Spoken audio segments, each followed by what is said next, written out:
anistia é o reencontro da nação consigo mesma. Os crimes de qualquer natureza praticados por motivação política. A liderança da Arena vota contrariamente, fechando a questão em torno contrário a essa emenda. Uma palavra tem dominado o debate público brasileiro: anistia. A anistia tem justamente este sentido, de conciliação para renovação. Mas quantas vezes o país já esteve envolvido com essa pauta? Descubra agora a história da emblemática anistia de 1979 e de outras anistias já realizadas no Brasil desde o período colonial, passando pelo Império e, por fim, na República.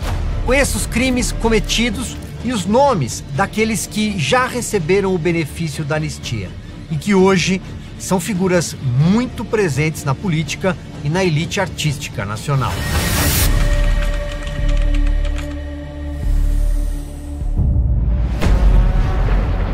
No dia 28 de agosto de 1979, João Batista Figueiredo, o último militar a governar o Brasil antes da redemocratização, abriu caminho para a mais ampla, geral e restrita anistia já concedida no país.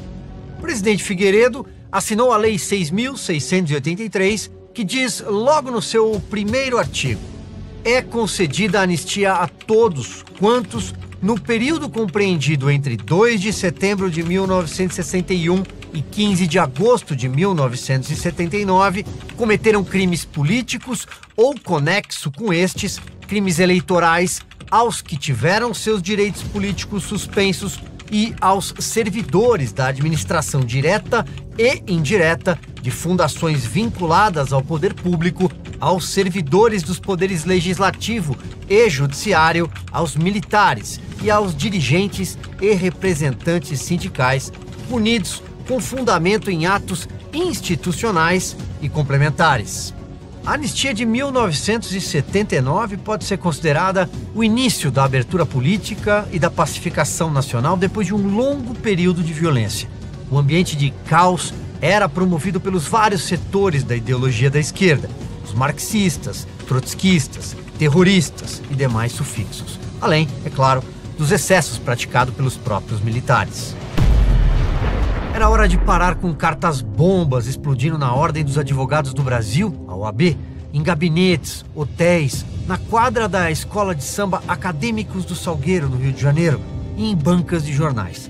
Foi um período que deixou muitos mortos e sequelas que marcaram muitas vidas.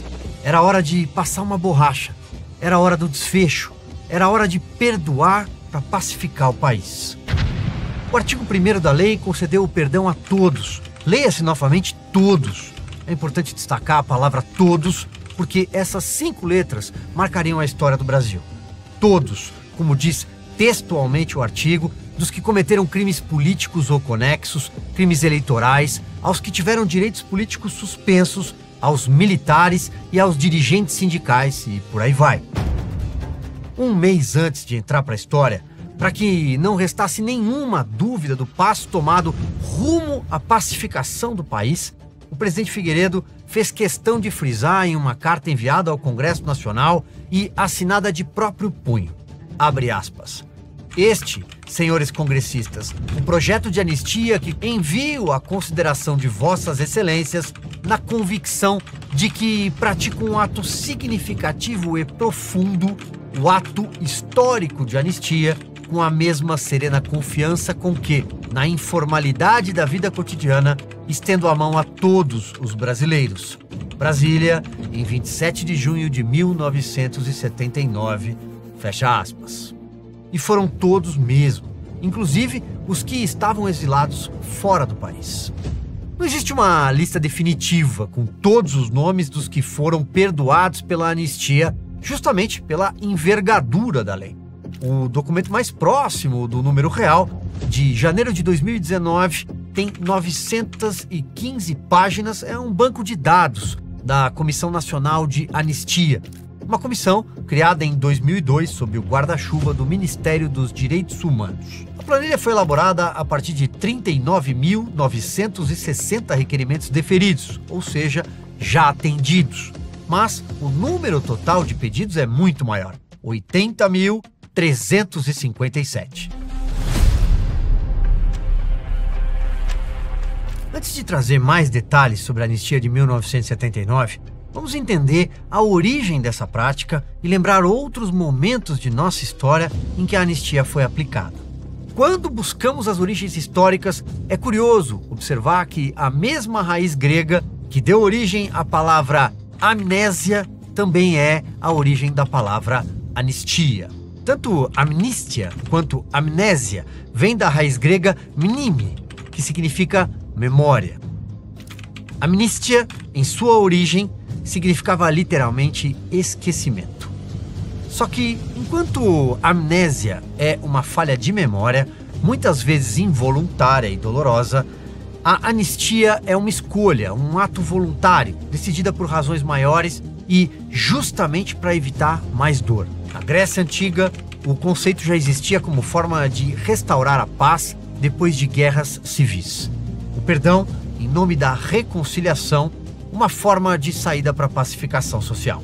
O ato de perdoar delitos ficou conhecido como a anistia de Solon, do ano de 594 a.C., quando foi determinado o esquecimento de crimes para aplacar uma escalada de tensões entre camponeses endividados e aristocratas. Solon foi um grande estadista e legislador grego e é considerado um dos pais fundadores da democracia ateniense. Processos similares de perdoar para pacificar já ocorreram em solo brasileiro. Ainda no período colonial, no final do século XVII, bandeirantes paulistas descobriram jazidas de ouro em áreas que pertencem hoje a Minas Gerais. A descoberta atraiu milhares de pessoas de outras partes da colônia e de Portugal. Esses forasteiros passaram a ser chamados emboabas, um termo pejorativo usado pelos paulistas. Em 1707, começaram confrontos armados entre os dois grupos. Até que, em 1709, a coroa portuguesa interveio para pacificar a região. Criou a Capitania de São Paulo e Minas de Ouro, separando a região das Minas da jurisdição dos paulistas e a deixando diretamente subordinada à coroa. Então, um novo governador foi nomeado com poderes para pacificar e reorganizar a região. Antônio de Albuquerque, o novo governador, de fato tomou medidas de reconciliação, como cessar as perseguições contra paulistas e emboabas sobreviventes. Ele permitiu que todos permanecessem na região, desde que submetidos à nova administração. Já no período imperial, houve episódios como a Sabinada na Bahia, a Balaiada no Maranhão, a Revolta da Cabanagem, onde era a gigantesca província do Grão-Pará. A mais conhecida delas, a Inconfidência Mineira, em 1789. E a Revolução Farroupilha, no Rio Grande do Sul. Todos esses episódios históricos contaram com alguma forma de anistia para encerrar as tensões. Até mesmo conflitos externos, como a Guerra do Paraguai, exigiram uma anistia para lidar com os militares e escravizados que haviam participado da guerra. E assim, o Brasil o fez. Escravizados que lutaram pelo exército foram libertados e algumas punições a soldados, a voluntários, desertores foram perdoadas. No começo do século XX, Getúlio Vargas fez a chamada Anistia Republicana após a Revolução de 1930. Foi concedida anistia a presos políticos e militares envolvidos em revoltas anteriores, como os tenentistas da década de 1920. O objetivo era unificar o país sob o novo regime varguista, sempre a caminho para a paz na política. Magalhães Pinto, que foi governador de Minas Gerais e senador, resumiu assim: a política se move como nuvem.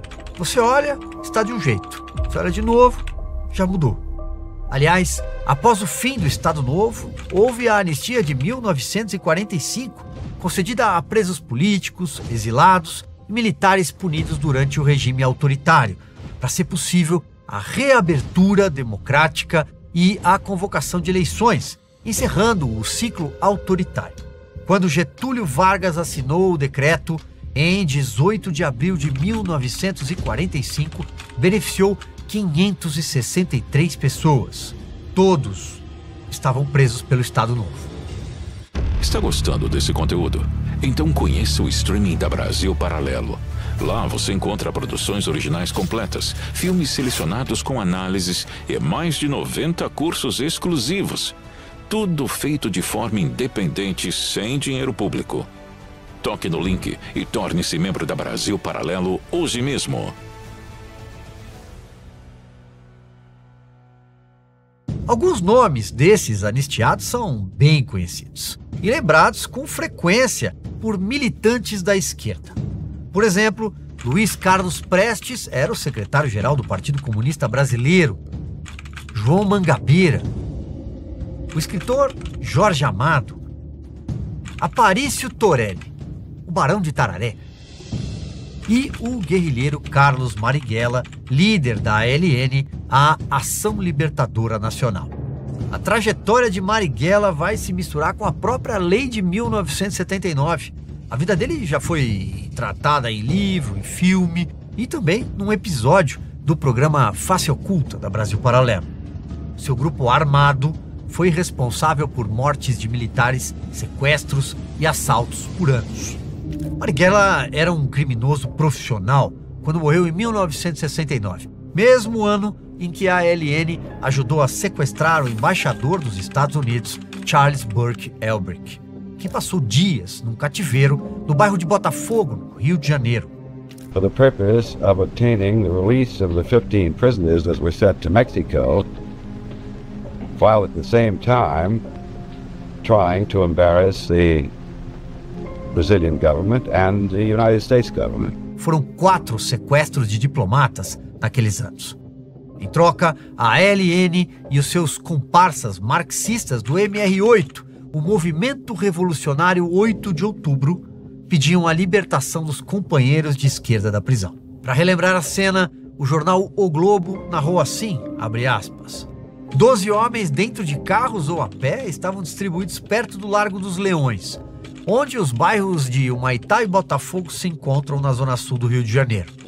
Em sua maioria eram jovens universitários. Eles esperavam o Cadillac Fleetwood preto que, todos os dias, levava o embaixador americano Charles Elbrick de sua residência na Rua São Clemente para a Embaixada dos Estados Unidos no centro. Eram 14 horas e 50 minutos quando o veículo despontou na Rua Marx e teve início um dos episódios de maior repercussão da ditadura militar no Brasil. O sequestro do americano Charles Elbrick foi mesmo o caso mais famoso do período, depois até glamourizado no filme O Que É Isso, Companheiro, com a participação de muitos atores conhecidos da televisão brasileira. De fato, ele foi raptado numa quinta-feira, 4 de setembro. O grupo andava com metralhadoras leves, revólveres e explosivos. Eram criminosos. Participaram da ação nomes bem conhecidos hoje em dia.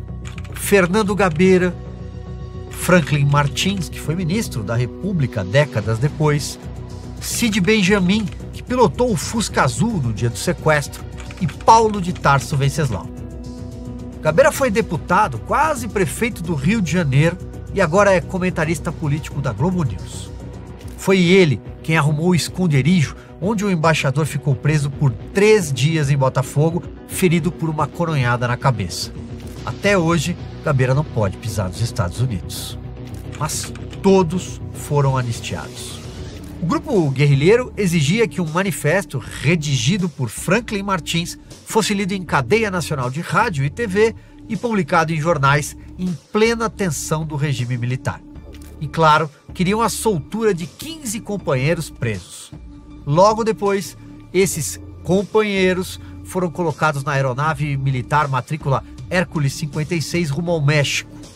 Quando desembarcaram, o diplomata foi solto. O nome mais famoso da lista de presos é José Dirceu, que depois seria um dos fundadores do Partido dos Trabalhadores, do qual foi presidente até a eleição de Luiz Inácio Lula da Silva. Mas também estavam a bordo o ex-deputado do PT, Ricardo Zaratini, o jornalista Flávio Tavares, Vladimir Palmeira e Luiz Travassos, os 2 últimos organizadores da Passeata dos 100 Mil, em junho de 1968, no Rio de Janeiro, contra a censura e o cerceamento de liberdades no Brasil. Sim, essas já foram pautas da esquerda. Assim como os crimes se apagaram com a decolagem do Hércules 56, foram esquecidos também os crimes à bala dos guerrilheiros do Araguaia. Na virada da década de 1970, o Partido Comunista do Brasil decidiu mandar jovens para o meio do mato, no antigo sul do Pará, onde hoje é o estado do Tocantins. A ideia era lançar focos de atrito entre camponeses, uma estratégia comunista chinesa de montar um exército popular voluntário. Deu errado. 3 operações militares acabaram com a intenção dos rebeldes Papagaio, Marajoara e Limpeza. Surgiu ali a figura do Major Curió, como era conhecido Sebastião Rodrigues de Moura. Dezenas de militares foram condenados. O militante de esquerda mais conhecido do Araguaia foi José Genuíno, depois presidente do PT e deputado federal. José Dirceu, Fernando Gabeira, José Genuíno, Franklin Martins, Cid Benjamin e todos os outros, mais uma vez, todos mesmo, foram perdoados pela lei da anistia ampla, geral e restrita, assinada pelo presidente Figueiredo. Todos eles puderam voltar ao Brasil depois do exílio, anistiados. Dona Dulce foi banida do país em 1970 e enviada para a Argélia juntamente com outros 39 presos políticos.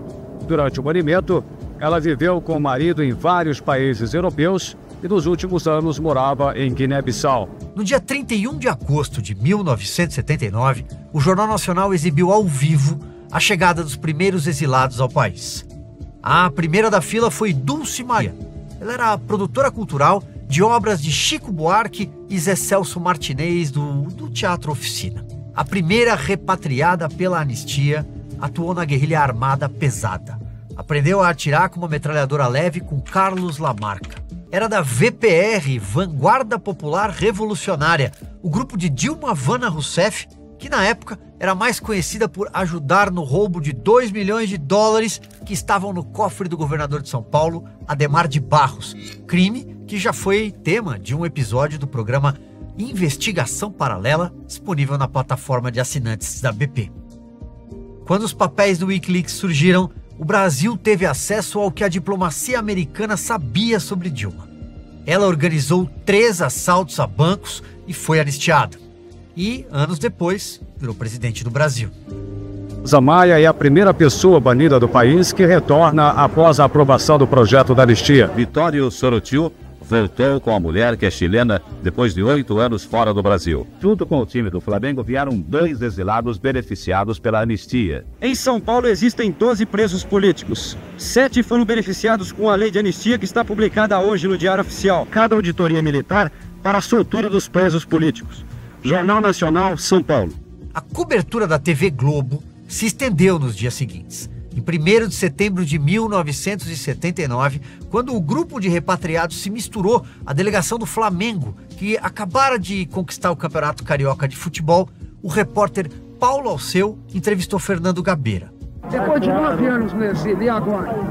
Eu não entendi a pergunta. Depois de 9 anos no exílio, o que tu pretendes fazer voltando para o Brasil? Eu não tenho a mínima ideia, quer dizer, eu pretendo ver os amigos, pretendo trabalhar e pretendo contribuir de alguma forma com a luta política de volta no Brasil. Depois, no feriado de 7 de setembro, Leonel Brizola discursou ao chegar à Foz do Iguaçu, no Paraná, ao lado da esposa Neuza, abre aspas, coração cheio de saudades, mas limpo de ódios, fecha aspas.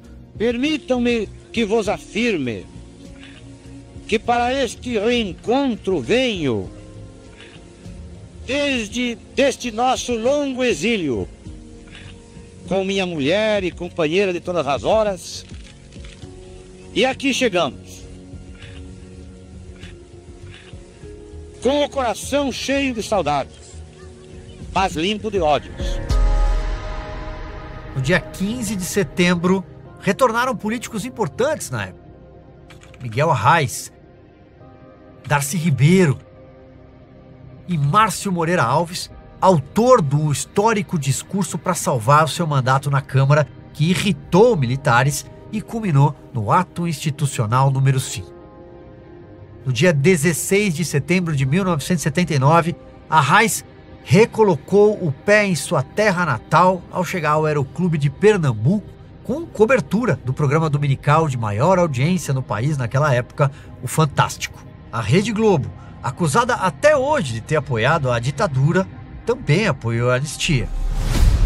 Nesse dia, o sociólogo Herbert José de Souza, o Betinho, foi recebido pelo irmão, o cartunista em fio, no aeroporto de Congonhas, em São Paulo. A imagem do abraço dos dois rodou o país. É uma imagem lembrada como símbolo de que as coisas ficariam bem. O que o país mais queria viria na sequência. A emenda Dante de Oliveira, as diretas já, a redemocratização. Importante lembrar que uma esquerda também surgiu, mas já não mais como ameaça política do comunismo, mas principalmente pela via cultural. O cantor Caetano Veloso, por exemplo, foi anistiado. Em 1968, produziu uma canção chamada Che. A Polícia Federal do regime não gostou. Era socialista. Che se referia a Ernesto Che Guevara, o argentino subversivo e um dos líderes da Revolução Cubana. Na época, um jornalista chamado Randall Juliano acusou Caetano e Gil de falsa paródia do hino nacional, imitando a canção Tropicália. Assim, são feitas narrativas. O jornal espanhol El País conta essa história com detalhes. O jornal diz que havia, naquela investigação, um esforço em se conseguir algo que incriminasse Caetano entre as muitas, abre aspas, infrutíferas tentativas, fecha aspas. Foram enviados ofícios às direções dos jornais O Globo e Correio da Manhã, exigindo arquivos de 1968 para averiguação. Os jornais mandaram. O DOPS, Departamento de Ordem Política e Social, usava a criatividade para produzir um dossiê com, abre aspas, o que constasse sobre Caetano. Buscavam informações sobre um grupo que publicava um jornal chamado O Sol, que reunia personalidades como Zueni Ventura, Marta Alencar e Ana Arruda Calato. O DOPS estava alvoroçado e temeroso que a canção chamada Alegria, Alegria virasse um hino contra a ditadura. O que tinha de mais nesses versos? Caminhando contra o vento, sem lenço, sem documento. No sol de quase dezembro, eu vou.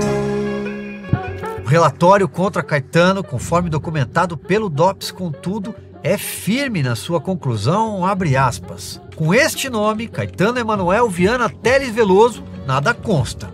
Entretanto, aqui figura fichado um elemento com o nome Caetano Veloso, fecha aspas.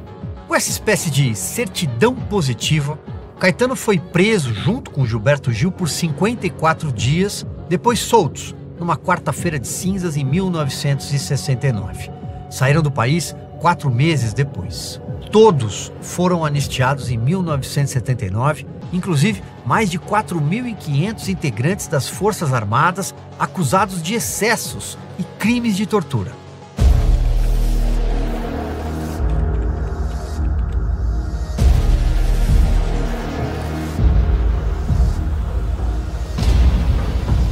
A cena política brasileira das décadas seguintes foi moldada pelos envolvidos na campanha da anistia de 1979. Aliás, o próprio movimento nasceu dentro de um partido político. A tentativa de avançar com um indulto nos moldes de uma anistia começou em 1972, conduzida pelo MDB, que fazia oposição à Arena, partido que dava sustentação ao governo. O Comitê Brasileiro pela Anistia só foi criado em 1978, quando a pressão cresceu dentro e fora do país. Naquela época, o líder sindical Luiz Inácio Lula da Silva circulava pelo ABC paulista com panfletos à mão, vestindo uma camiseta branca, suada, que levava os dizeres "Anistia já". Lula organizava greves nas fábricas preparadas em mesas de metal nos botecos da Vila Euclides e em São Bernardo do Campo, sede do Sindicato dos Metalúrgicos. Alguns colegas anotavam o que ele dizia e elaboravam panfletos que chegavam até os funcionários da Mercedes-Benz, Volkswagen, da Scania, escondidos nas meias. Era comum usar o tradicional meião de futebol, com a desculpa que fazia muito frio no ABC Paulista às 6 horas da manhã ou tinha uma pelada depois do expediente. Mensagens também eram escritas nas paredes internas dos banheiros das montadoras de carros e caminhões. Mas o que Lula buscava, afinal? Ele queria a anistia para poder fundar o Partido dos Trabalhadores. Foi por força da anistia de 1979 que o Partido dos Trabalhadores surgiu em fevereiro de 1980, no pátio do Colégio Sion, no bairro de Genópolis, na capital paulista. O PT só aconteceu porque o presidente João Batista Figueiredo assinou a Lei 6.683, a Lei da Anistia. O PT sempre foi uma bagunça, comandado por Lula, que promovia greves em série em São Paulo. Mas tinha também um grupo de intelectuais, o pessoal do chão de fábrica, as pastorais da Igreja Católica, que depois pregariam a teologia da libertação. Enfim, o PT nasceu dessa confusão, mas jamais seria possível sem a anistia. PSDB apareceu 8, quase 9 anos depois, por causa das brigas do antigo MDB e porque as duas grandes lideranças políticas na época, Tancredo Neves, Ulisses Guimarães, seguiram caminhos diferentes. Mas o fato é que todo mundo conseguiu espaço para defender o que queria, inclusive Leonel Brizola, porque foram anistiados. PT e PSDB foram protagonistas na política brasileira por 2 décadas, por causa da anistia de 1979. Foi um processo de amadurecimento do país. Compreender que, num regime democrático, é impossível extinguir forças opostas. É possível, sim, conviver dentro do jogo político graças ao que veio depois, a Constituição de 1988. Ela é cheia de problemas, tem mais de 130 remendos, mas está lá, no artigo 2º, abre aspas, são poderes da União, independentes e harmônicos entre si, o legislativo, o executivo e o judiciário, fecha aspas. Todos do mesmo tamanho, porque no final somos todos do mesmo tamanho perante a lei. A Lei 6.683 mudou o Brasil, sobretudo porque abriu possibilidades de convívio. Um dos trechos que o presidente João Batista Figueiredo rabiscou a caneta azul quando o documento chegou à sua mesa, segundo os arquivos da Biblioteca do Senado da República, diz assim, abre aspas, a anistia reabre o campo de ação política, reúne e congrega para a construção do futuro, vem na hora certa, fecha aspas. Reconstruir uma democracia não é tarefa simples, mas já foi muito mais difícil num tempo em que havia menos liberdade, portanto, a chance era menor de dar certo. O importante é que o Brasil sabe o caminho. São trilhos antigos. Esse caminho, para resolver conflitos aparentemente irreconciliáveis, sempre foi a anistia.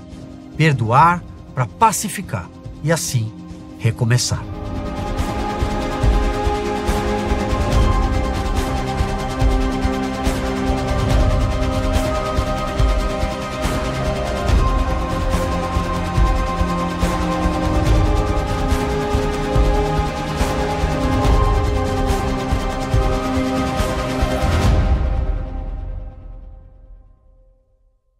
Você sabia que a Brasil Paralelo não é apenas um canal no YouTube? A Brasil Paralelo tem um streaming completo, com produções originais que você não encontra em nenhum outro lugar. Um catálogo de filmes selecionados e mais de 90 cursos em diversas áreas do conhecimento humano. Nossas produções buscam a verdade histórica e levam esclarecimento a todos os brasileiros, unindo educação e entretenimento. Tudo é feito de forma independente, sem aceitar nenhum centavo de dinheiro público. Por isso, só conseguimos tirar nossas produções do papel graças ao apoio das pessoas que decidem assinar a BB e liberar acesso ao nosso streaming com conteúdo exclusivo. Cada assinatura nos permite chegar mais longe na transformação cultural do Brasil.